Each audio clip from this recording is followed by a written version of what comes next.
Hello students, आइए देखते हैं चैप्टर 14 की पहली हेडिंग। तो चैप्टर 14 की पहली हेडिंग है आपकी पारितंत्र संरचना एवं क्रियाशीलता के बारे में। ठीक है, तो आइए समझते हैं पारितंत्र संरचना क्या होती है और उसकी क्रियाशीलता कैसे होती है, कैसे वर्क करता है, इसके बारे में हम समझते हैं। पीछे जो आप अध्याय 13 पढ़े हैं, आपने उसमें पर्यावरण के विभिन्न घटक के बारे में अध्ययन किया है। ठीक है, अध्याय 13 में आपको पर्यावरण के विभिन्न घटकों के बारे में बताया गया था, जिसमें दोनों घटक शामिल थे। जैविक घटक के बारे में भी वहाँ पे आपको हमने बताया था और अजैविक घटक के बारे में हमने बताया है। ठीक है, वहाँ पर आपको अजैविक घटक के रूप में हमने आपको तापमान, जल, प्रकाश और मृदा के बारे में समझाया था, और जैविक घटक में जो आपके अन्य जातियाँ आती हैं उनको वहाँ पे बताया गया था, और जैविक और अजैविक घटक में क्या संबंध होता है इसको भी आपने पारिस्थितिकी के अंतर्गत इसको देखा था। तो जैविक और अजैविक घटक में जो संबंध होता है उसी को पारिस्थितिकी कहते हैं, पारिस्थितिकी कहते हैं, इकोलॉजी कहते हैं। ठीक है, अजैविक घटक में तापमान, जल, प्रकाश, मृदा आते हैं, जबकि जैविक घटक में अन्य जातियाँ आती हैं। आपने पढ़ा है कि किस प्रकार से जैविक एवं अजैविक घटक व्यक्तिगत रूप से एक दूसरे को तथा अपने आसपास के वातावरण को प्रभावित करते हैं। ठीक है, तो उस चैप्टर में हमने आपको समझाया था कि कैसे जो जैविक और अजैविक घटक हैं वह व्यक्तिगत रूप से एक दूसरे को प्रभावित करते हैं और अपने आसपास के वातावरण को प्रभावित करते हैं। ठीक है, आइए अब इन घटकों को और अधिक समेकित अर्थात संयुक्त रूप से देखें तथा यह जाने कि पारितंत्र के इन घटकों के अंतर्गत ऊर्जा प्रवाह कैसे संपन्न होता है। ठीक है, तो अब जो है आपको इन घटकों को, जो जैविक और अजैविक घटक हैं, यह कैसे वर्क करते हैं, इनको आप संयुक्त रूप से इसके बारे में जानेंगे, और इसके साथ साथ आपको यह बताया जाएगा कि पारितंत्र के जो घटक हैं वे उनके अंतर्गत ऊर्जा का प्रवाह कैसे संपन्न होता है। ठीक है, तो आइए ध्यान से समझें। जैविक एवं अजैविक घटकों की परस्पर क्रियाओं, ठीक है, जैविक और अजैविक घटकों, जैविक घटक में जातियां आती हैं, स्पीसीज आते हैं, जो भी जातियां हैं वे सब जैविक घटक में आती हैं, जबकि अजैविक घटक में आपका तापमान, जल, प्रकाश, मृदा आता है। ठीक है, तो इनका आपस में परस्पर क्रियाओं के फलस्वरूप एक भौतिक संरचना विकसित होती है, जो प्रत्येक प्रकार के पारितंत्र की विशिष्टता होती है। ठीक है, तो जैविक और अजैविक घटक के परस्पर क्रियाओं के, ठीक है, जैविक और अजैविक घटकों के परस्पर क्रियाओं के फलस्वरूप एक भौतिक संरचना विकसित होती है, जो प्रत्येक प्रकार के पारितंत्र की एक विशिष्टता होती है। एक पारितंत्र की पादप एवं प्राणी जातियों की पहचान, ठीक है, पारितंत्र की पादप और प्राणी जातियों की पहचान एवं गणना इनकी प्रजातियों के संगठन को प्रकट करता है। ठीक है, किसी पारितंत्र में पादप कितने हैं और कितने प्राणी हैं, इनकी पहचान और गणना जो है वह प्रजाति के कंपोजिशन को व्यक्त करता है। ठीक है, उस प्रजाति के संगठन को व्यक्त करता है। विभिन्न स्तरों पर विभिन्न प्रजातियों की ऊर्ध्वाधर वितरण को स्तर विन्यास कहते हैं। ठीक है, तो स्तर विन्यास क्या होता है? विभिन्न स्तरों पर विभिन्न प्रजातियों के ऊर्ध्वाधर वितरण को स्तर विन्यास कहते हैं। ठीक है, विभिन्न स्तरों पर विभिन्न प्रजातियों के ऊर्ध्वाधर वितरण को स्तर विन्यास कहते हैं। आइए उदाहरण के रूप में समझते हैं। एक जंगल में वृक्ष सर्वोपरि ऊर्ध्वाधर स्तर हैं। एक जंगल की अगर बात किया जाए तो उस जंगल में जो वृक्ष होते हैं वे सबसे ऊपर आते हैं, वे सर्वोपरि होते हैं, सर्वोपरि ऊर्ध्वाधर स्तर पर वृक्ष आते हैं जंगल में। झाड़ियाँ जो होती हैं वे द्वितीय स्तर पर आती हैं। ठीक है, तथा जड़ी बूटियाँ और घास, जो जड़ी बूटियाँ और घास हैं वे निचले स्तर पर निवास करती हैं। ठीक है, तो अगर एक जंगल का स्तर विन्यास देखा जाए विभिन्न स्तरों पर विभिन्न प्रजातियों के ऊर्ध्वाधर वितरण को देखा जाए, अर्थात स्तर विन्यास को देखा जाए एक जंगल में, तो जो वृक्ष होता है वह सर्वोपरि ऊर्ध्वाधर स्तर पर होता है, जबकि झाड़ियाँ जो होती हैं वे द्वितीय स्तर पर होती हैं, तथा जड़ी बूटियाँ और घास जो होते हैं वे निचले स्तर पर निवास करते हैं। ठीक है। पारिस्थितिक तंत्र में सारे घटक एक इकाई के रूप में तब क्रियाशील दिखते हैं जब आप निम्न पहलुओं पर दृष्टि डालते हैं। ठीक है। अगर आपको पारिस्थितिक तंत्र में सभी घटकों को एक्टिव रूप में देखना है, सभी घटकों के वर्क को समझना है, तो आपको उत्पादकता, अपघटन, ऊर्जा प्रवाह और पोषण चक्र को समझना होगा। इन चारों चीज़ों को अगर आप समझेंगे तो आप इनके बारे में एक कंक्लूजन निकालेंगे, एक अर्थ निकालेंगे, तब आपको पता चलेगा कि पारिस्थितिक तंत्र के सारे घटक जो हैं वे मिलकर एक इकाई के रूप में क्रियाशील होते हैं, दिखाई देते हैं। ठीक है।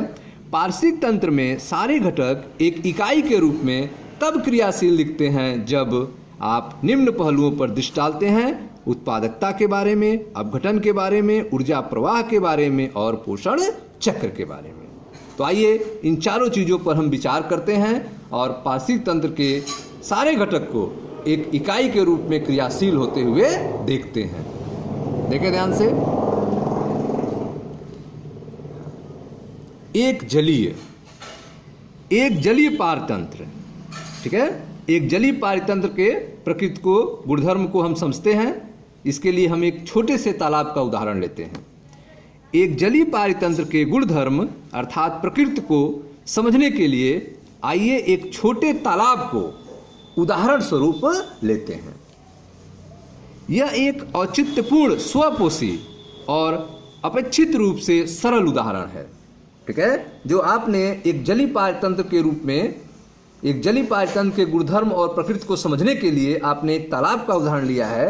ये जो तालाब है यह एक औचित्यपूर्ण, स्वपोषी और अपेक्षित रूप से सरल उदाहरण है, जो हमें एक जलीय पारतंत्र में यहाँ तक कि जटिल पारस्परिकता को समझने में सहायता करता है। ठीक है। तालाब जो है एक जलीय पारतंत्र को समझने में, जटिल पारस्परिकता को समझने में हमें सहायता करता है। देखें कैसे। एक तालाब उथले पानी वाला, ठीक है, एक तालाब उथले पानी वाला एक जल निकाय है। तालाब क्या है? उथले पानी वाला एक जल निकाय है, जिसमें एक पारतंत्र के सभी मूलभूत घटक, पारतंत्र के जो सभी मूलभूत घटक होते हैं, जैसे कि उत्पादकता, अपघटन, ऊर्जा प्रवाह, पोषण चक्र, बेहतर ढंग से प्रदर्शित होते हैं। ठीक है। एक तालाब उथले पानी वाला एक जल निकाय है, जिसमें एक पारतंत्र के सभी मूलभूत घटक बेहतर ढंग से प्रदर्शित होते हैं। पानी एक अजैविक घटक है। पानी एक अजैविक घटक है, जिसमें कार्बनिक एवं अकार्बनिक तत्व तथा प्रचुर मृदा निक्षेप तालाब के तली में जमा होते हैं। पानी जो है वह एक अजैविक घटक होता है, जिसमें कार्बनिक और अकार्बनिक तत्व तथा मृदा, ठीक है, प्रचुर मृदा निक्षेप तालाब की तली में जमा होते हैं। सौर निवेश, ताप का चक्र, दिन की अवधि अर्थात लंबाई तथा अन्य जलवायुवी परिस्थितियां समूचे तालाब को क्रियाशीलता की दर को नियमित करते हैं, कंट्रोल करते हैं। ठीक है। तो संपूर्ण तालाब के एक्टिविटी को, क्रियाशीलता को कौन कंट्रोल करता है? तो आप देख रहे हैं कि सौर निवेश कब तक जो है उसमें सूर्य की रोशनी पहुंच रही है, ताप का चक्र, ठीक है, टेम्परेचर का क्या चक्र है, तापमान का क्या चक्र है, कितने समय तक दिन जो है, दिन की लंबाई, दिन की अवधि क्या है, सौर निवेश, ताप का चक्र, दिन की अवधि और अन्य जलवायुवी परिस्थितियां समूचे तालाब की क्रियाशीलता की दर को नियमित करते हैं, कंट्रोल करते हैं। स्वपोषी घटक जैसे पादप, लवक, कुछ काई अर्थात शैवाल तथा प्लवक एवं निमग्न तथा किनारे पर सीमांत पादप तालाब के किनारों पर पाए जाते हैं।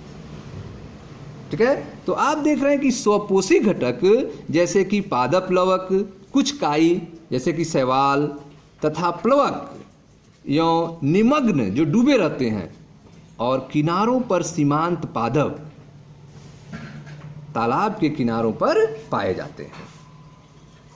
ठीक है, उपभोक्ताओं का प्रतिनिधित्व प्राणी प्लवक। ठीक है, जो उपभोक्ताएं हैं उसका प्रतिनिधित्व कौन कौन करेंगे?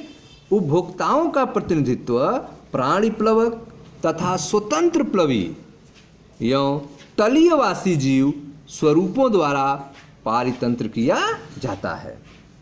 ठीक है, तो उपभोक्ताओं के रूप में जो उपभोक्ताओं के प्रतिनिधित्व हैं वे प्राणी प्लवक, प्राणी जूप्लैंक्टन प्राणी प्लवक तथा स्वतंत्र प्लवी एवं तलीयवासी जीव जो तल में रहते हैं स्वरूपों द्वारा पारितंत्र किया जाता है।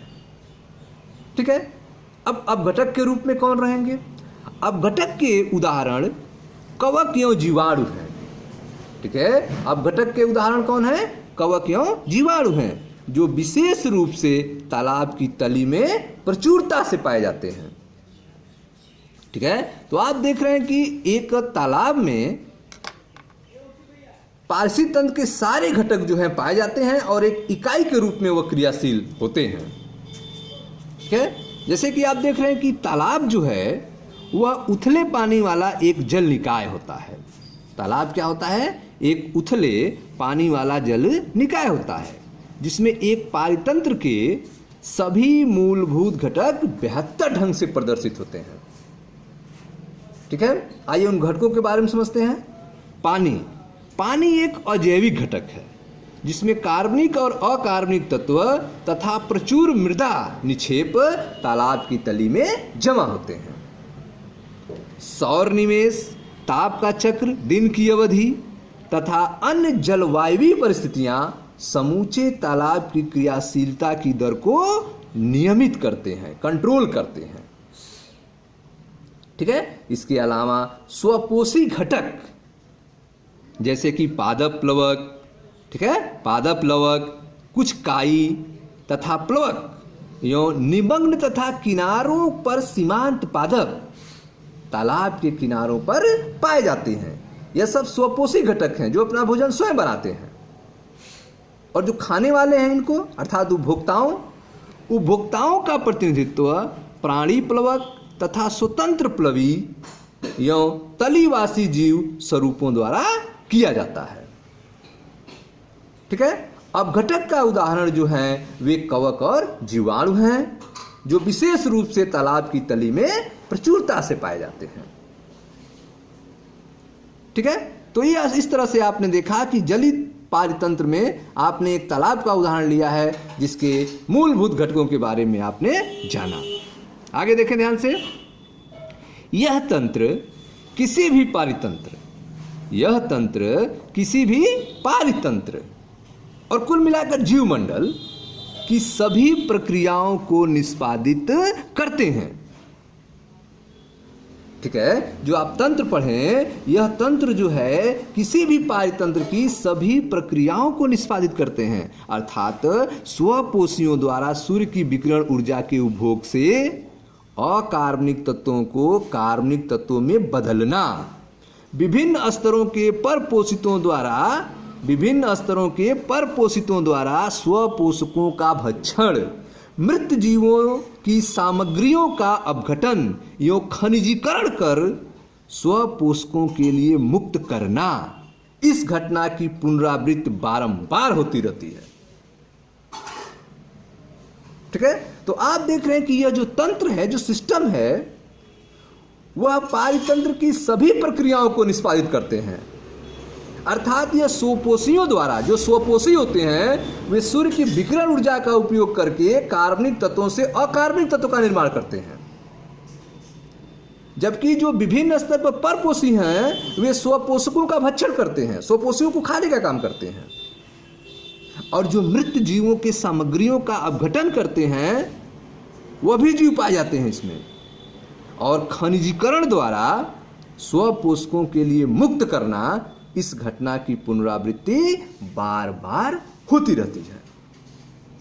ऊर्जा की एक दिशीय गतिशीलता, ऊर्जा की एक दिशीय गतिशीलता उच्च पोषी स्तर की ओर तथा पर्यावरण में इसका अपव्यय और ऊष्मा के रूप में हानि होती है।